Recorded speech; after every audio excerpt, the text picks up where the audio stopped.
Hi, this is Jason Tiedick, and I'd like to teach you the exact techniques and skills you need to instantly transform your presentation into one that will always get you the wow factor.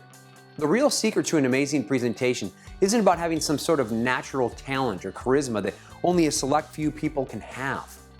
It's about learning the skills you need to connect with your audience and being able to use those techniques to make it happen every single time you give a presentation. So let me explain what I mean. I have given my Presto presentation numerous times, and I always start by telling a room full of people that I'm going to teach every one of them how to give an amazing presentation. Now, when I do this, I usually have a fair amount of disbelievers in the room. But at the end of the presentation, I have a room full of people asking me where they can see my next one. Now, some presenters have a difficult time capturing the attention of their audience, or can't seem to get them excited about what they have to say. They may even feel awkward standing in front of a group and have trouble answering questions or wind up wondering what their audience thought of them. But I was able to get my audience to say, wow, I want to hear more from this guy.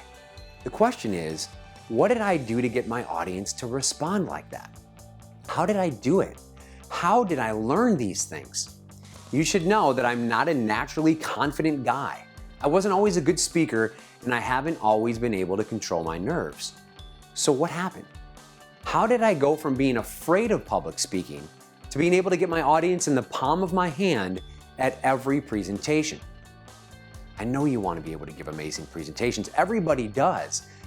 But most people don't do anything about it.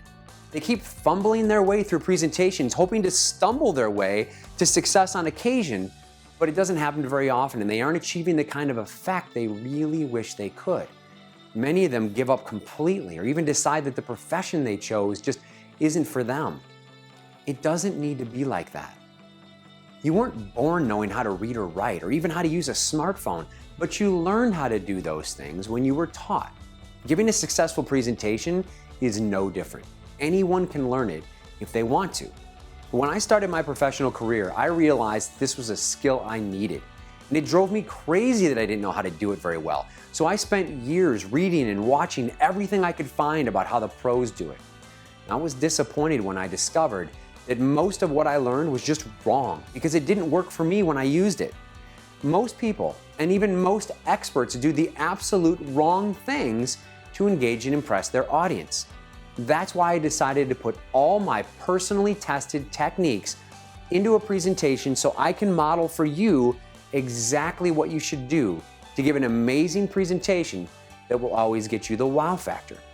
Here are some of the things you will learn when you watch Presto. You will learn how to immediately find out what your audience wants without them knowing that you did it. You'll learn the top 3 ways to make your presentation easier before you even start. You'll learn a foolproof method to make it look like you presented this topic dozens of times before. You'll learn how to handle your nerves so your audience can't see them. You'll learn how adults learn best and how to use that to keep their attention.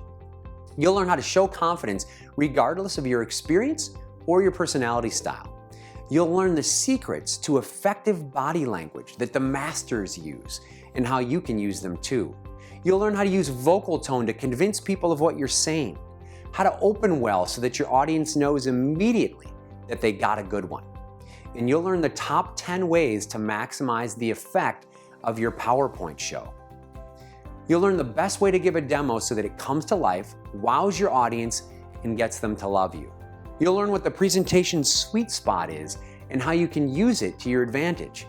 And you'll learn how to close successfully right on time every time you give your presentation.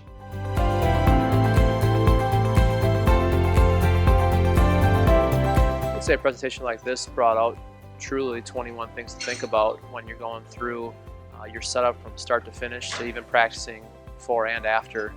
I always think getting feedback is important, and sometimes that self-reflection is huge. So continue to come to events like this where it might only be an hour of your time is well worth it. I think this is just a little bit different presentation because he does engage the audience. He has that interaction with whoever's sitting next to you. So it gives you the feeling that you're safe and it's okay to talk. And that's what I liked about this, is the safety and the trust that he displayed.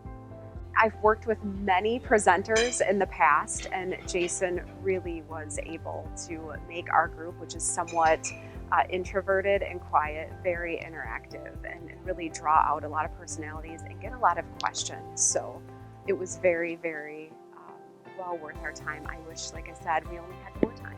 So he did fantastic.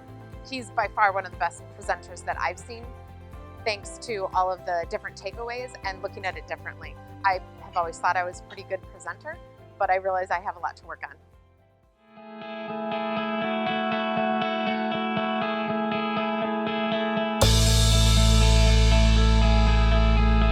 My name is Jason Tiedick, and I help business professionals deliver a seamless message that sticks.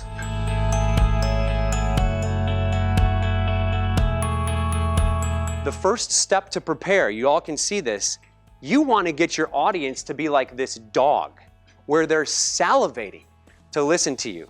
And here's how you do it. Step one, you send them an email.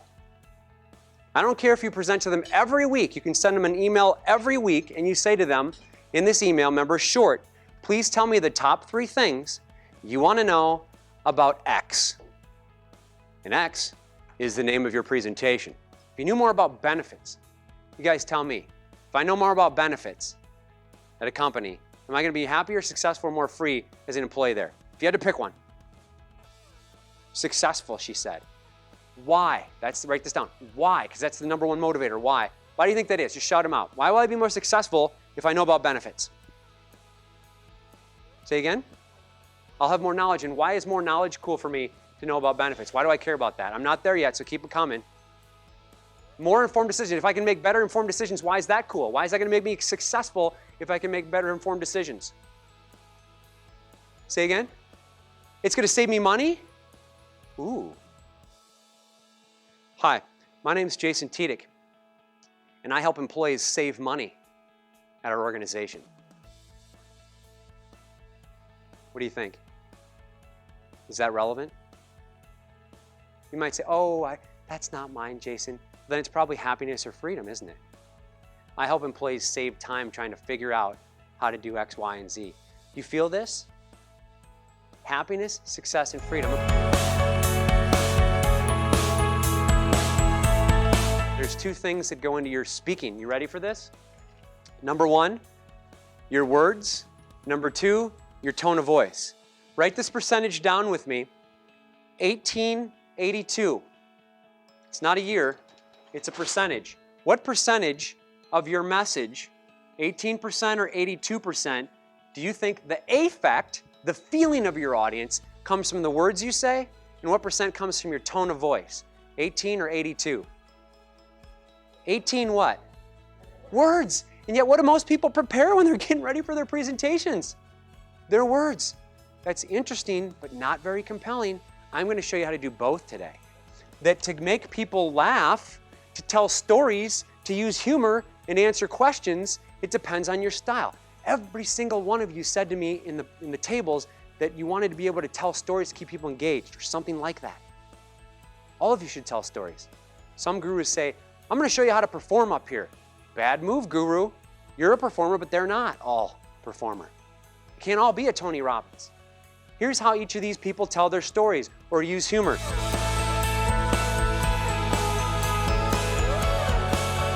Because that's what looks what? Confident. The other thing is when I'm done talking, I close my mouth. This doesn't look very confident when I'm doing my pauses. And yet you wouldn't believe the number of people when I record them that do this. The other thing is I'm doing eye contact with everyone in the audience. If it's an audience larger than 30, which this one is, I make eye contact with every section of the audience for at least 3 seconds every minute. In this case, what I do is divide the room up into 9 sections, left, middle, right, front, middle, back, and I look at every section of the room for 3 seconds.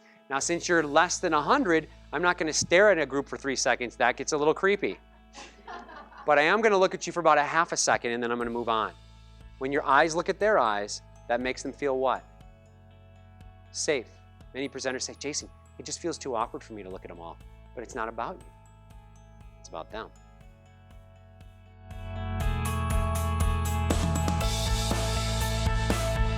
You know what do most people do when they get ready for their presentations? They practice their what? Their intro. But what do they forget to do? They forget to practice their closing, which is the last impression that people are going to remember, the close of the intro. Close. That close should be just as awesome as your intro.